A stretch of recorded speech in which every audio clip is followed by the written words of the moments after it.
random disclaimer.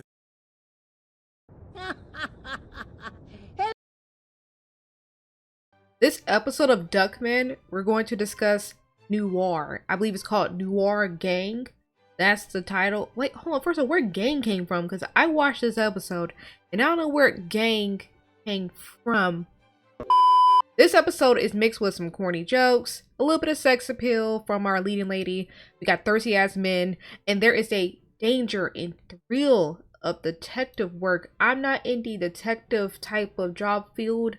I'm a little boring. I'm a desk jockey, but it shows the thrill, the excitement of detective work in the 90s, I guess. Who knows? But let me not talk too much. You want to hear more about it? Yeah, I know. But before we talk about this raunchy episode, I need you to do a few things for me. How about we like, comment, and subscribe? You know, we're homies, right? Yeah, okay. Thank you so much. I love y'all. Without further ado, let's talk about Noir Gang. Yay. Noir Game is the first episode of the third season, and yes, I am aware that I skipped around again in the Duckman universe, but there are just some episodes that I'd rather talk about first before I hop into the other episodes from the different seasons in order. I just want to hop to my favorite ones first and foremost. Like the other episode from the prior week or so, I forgot how I'm posting these episodes. Yeah, we're skipping through the intro real quick. It's not like the first episode from the first season. We're gonna skip past Duckman, Loose Cheeks Grandma, Bernice with the thick thighs that save lives, his three little rascals, Fluffy and Ass, and last but not least, in the start of the show this time, is Cornfed. Cornfed is one of my favorite characters on here because he's smart, he's witty, he got that dry sense of humor, and he a cornball. Corny. That's what Duckman calls him. But from the opening scene, we see Cornfed is down on his life, and I'm sitting here watching. What's happening? What is wrong with you? What happened that is so bad you out here in the rain with no coat, no umbrella, a cat's begging for milk? Milk? Why you got milk? You got no hose or something? Your car got stolen by some YNs? What is it? But we don't really know yet. But all I know is he drinking spoiled milk. That's crazy. But I can't really talk too much shit about him because he is a pig. And pigs eat a lot of fucked up stuff. But who knows? I might be making up this interesting fact about pigs. But this is my channel. I'm dysfunctional. We gonna keep going with this. To get out of the rain, he goes inside a church. Maybe that was his destination initially, but he goes into a church. Wait, what? What did that sign say?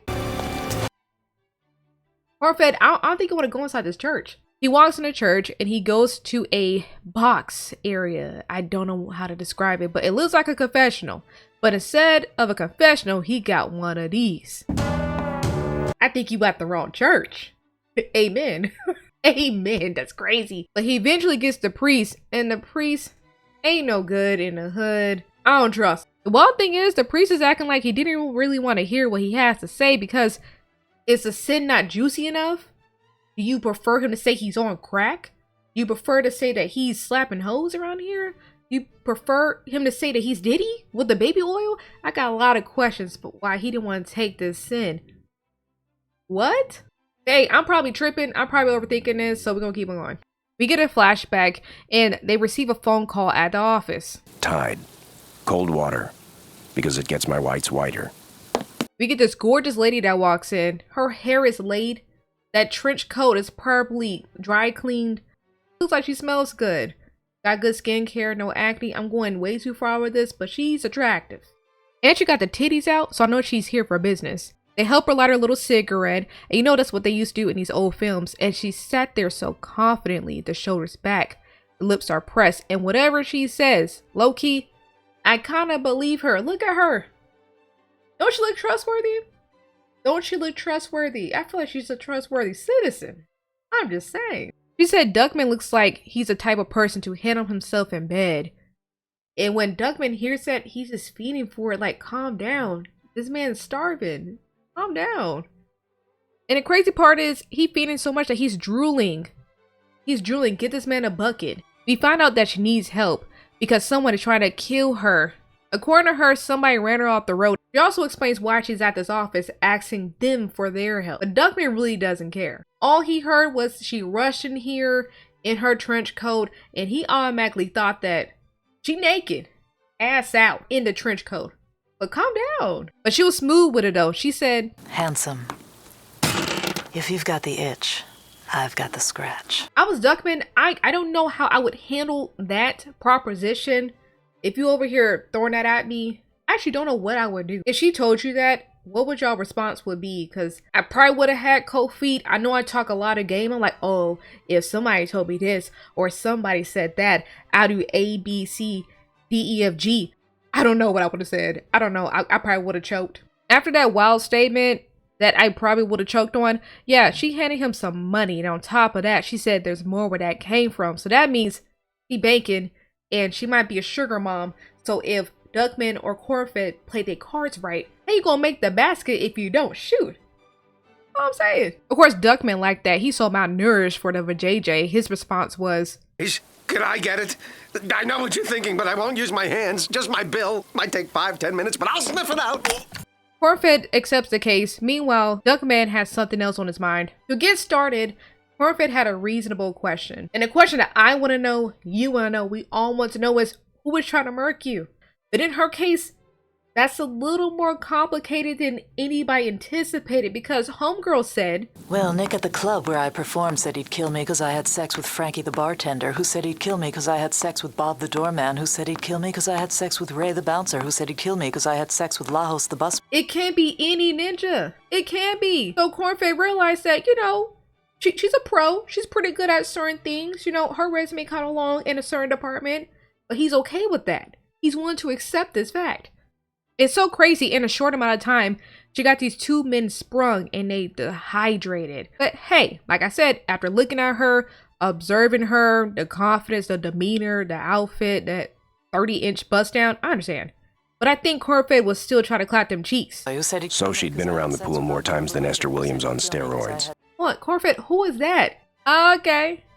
There was something about her that made me want to get a membership at her Y. To start their detective work, they decided to go by the speakeasy there where what her name is? Tam. We're gonna call her Tam. They go to Tam's place of work. Everybody is so well dressed. And wait a minute, who's that? Cornfed wants to ask a few questions about Tam, right? But homeboy goes crazy. And to make a long story short, I realized that I think he knows that girl. And I don't think he's too fond of her. He said that she drives him crazy. And eventually he says he wants to cook her. Where the police at? Lock his ass up. Throw him in that one. Actually, no, don't throw him in that one prison that Duckman was at. The last episode I talked about. No, don't throw him there. No. I forgot it got shut down later on. Like, I'm cool. I don't want him to disturb the ladies with the disturbing comments. They tried to talk to another guy, but he doesn't really respect Duckman. And in his defense, nobody respects Duckman. So Duckman should be used to this. At this point in season 3, he got dragged through the mud in seasons 1 and 2. So season 3, it should be like water off a duck's back. But right now, he just drowning in disrespect. He catch no break. Finally, we get to see her show. And this is what this girl brings to the table. Hello, boys. Are you ready?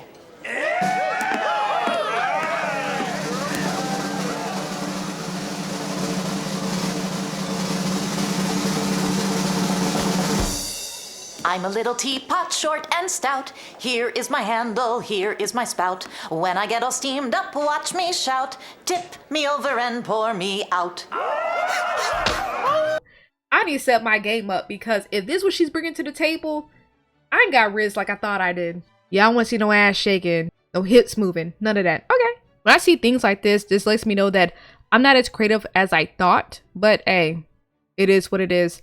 They tried to talk to a third person. Duckman tried to press the guy, and he was being honest. So honest, in fact, that he said this. Where were you at 4 o'clock this afternoon? Throwing a rock through a window. Did it have a note attached to it? All my rocks do. And could this be one of your rocks? It is one of my rocks, but it just so happens that my house was broken into last night, and that rock was the only thing taken out of my safe. After talking to him, they set their eyes on another guy, but before they was able to do so, something happened that shocked me. Well, damn. But now we're back in the present time.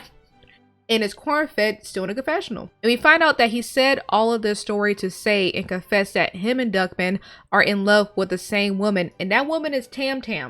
She's that girl. I thought Duke Dennis had Riz, but not this level of Riz. If I'm wrong, let me know. Let me know. After finishing his talk with the priest, he gets an idea to how he can move forward after he just said his I don't know, just said everything, put everything on the table. He thought of something that he can do to move on with his life. After Cornfed leaves, after he had his revelation, we pan over the camera to the priest to see what he's actually doing. He wasn't listening.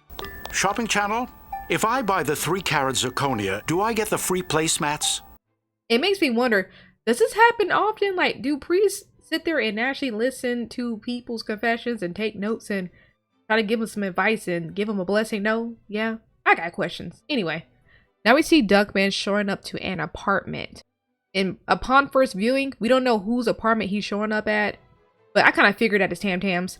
From the look of the penthouse and the view, it has to be hers because she's damn good at her speakeasy job, and people over here on OnlyFans trying to make it big, and she's at a speakeasy singing fucking nursery rhymes. What? Now we see Cornfed chilling on the couch and looks like he's gonna give her a diamond ring. That was your plan? Duckman confronts Cornfed on why he's there. It's obvious that you both like her, and like I said before, I understand. I understand. If they played their cards right back in the day, if it was popular, they technically could have been in a poly relationship. I found out that's getting a little bit popular these days. This couples being together. It's a whole thing. If that's my thing, fuck no. I don't share. I don't play nice. We're not doing that. But if they played their cards right, they could have done that. They could have worked something out. After that awkward conversation, Cornfed tried to leave, but Duckman stopped him because I think he's scared. Duckman is aware that somebody's trying to clap your girl, clap Tam Tam, and not the cheeks way, but send her to the grave. And Duckman doesn't want to be there by himself. And I'm pretty sure that if his life is in danger, he's gonna sacrifice Cornfed. So why not have Cornfed there? Good tactic. I see you, Duckman. Even though he didn't explicitly say that, but the way Duckman's character is, yeah, I can see him doing it. They both decide to stay, and they have a funny ass bedroom scene. Not that type of bedroom scene, but what happened was,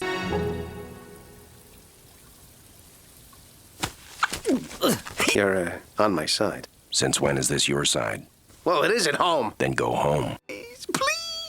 Barney, What is it? I can't sleep with a hard pillow. Good night, Duckman. and this right here gets on my nerves. This type of action or this shenanigan, whatever you want to call it, that would get your ass sent to the couch or the basement or go sleep in your car. We ain't got time for this. Let me sleep. I like my beauty rest. I work too much anyway, so please let me go to sleep. Stop playing me. Corny? Yes. I was just thinking about how lucky I am. Cornfed calms down after Duckman had a heart-to-heart with him. Your life was spared, sir. And he called Corny his best friend, and when he marries Tam Tam and blah blah blah blah blah, he wants Cornfed to be there and all this bullshit. During Duckman's rambling or non-rambling, I don't remember, Cornfed finally was able to get to sleep, and he had a little wicked dream. Okay, pause. Ma'am, I don't want my bread with titty sweat on them. I think I would like you to roll or knead my bread like a grandmother would. I don't need all the extra stuff. Make my bread right.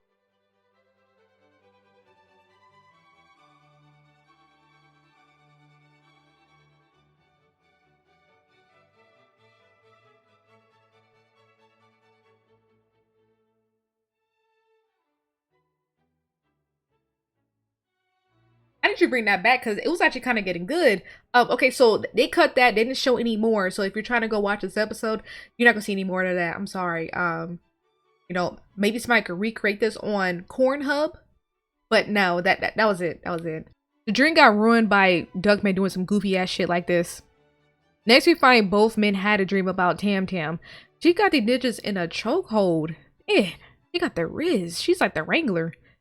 Their attention turns to the ceiling because it collapses on the bed. But they realize the bedroom's kind of dangerous because the electrical is going still. Roof fell, probably exposed wires. So Cornfed said, go look over there, go flip this switch, la la la la la. Duckman did it. But Duckman realized, Cornfed said way too much. He was too specific. He realized, dang, they both seen Tam Tam. And he realized they're both in love with Tam Tam. Ow. Horny, don't you ever do that again in life. You got hooves. Calm down. And weak ass pig feet. Anyway, the guys went back to the office, and understandably, they're both mad as fuck. They are both in love with a girl who's loving the entire crew. I get it. The tension gets too strong that they start fighting each other, which is understandable as well. If you feel like somebody has beef with you, you have beef with them, they sold your girl beat ass? I don't know. We're up in the street. I don't know. So Fluffy and Ass came into the brawl. And while Cornfed and Duckman are fighting, we actually found out a piece of information that I did not know about Fluffy and Uranus. Impressionist School of Filmmaking. I keep forgetting you never went to college. You know the fuck what? Fluffy and Uranus finally tells the guys that they came into the office to let them know that Tam Tam called for Cornfed. I'm not gonna lie, I feel like that initial response was actually the correct response. I feel that Tam Tam was trying to call for Cornfed. A type of girl like that understands who's a goofy. I cannot believe I'm saying this word. A goofy and who is not a goofy. Is she the mastermind behind who's trying to clap her? Is she the one trying to clap herself? And she's trying to make it seem like somebody's coming after her? Is that what the deal is? I don't know. But it's looking kind of suspicious. When he said that, the teddy bears got scared and they went ahead and said, Duckman real quick. Cornfed, out of character, crashed out himself, got upset and violated the bears. I'm sure you and Tamara can still be friends.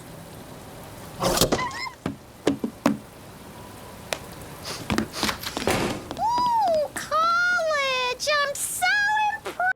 Now we see Tam Tam and Duckman in a car heading somewhere, and Tam says that they gotta go see her grandpa, but the way she said it was kind of creepy. Gramsci and I have a, well, special relationship. I was like, I have a granddad. Actually, I had two granddads. Yeah, I had two granddads that's still alive. I don't call them that. They granddad. Very short and simple. I'm a grown-ass woman. I'm in my 30s. And her only request for Duckman is to make her granddad laugh. Interesting.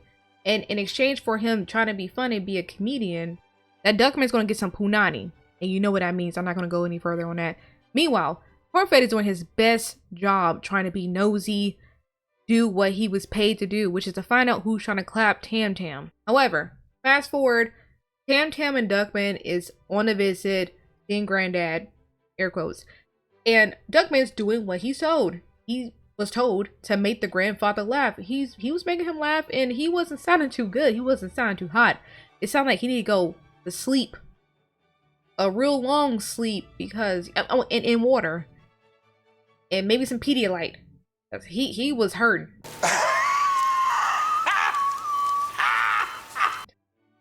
He was hurting.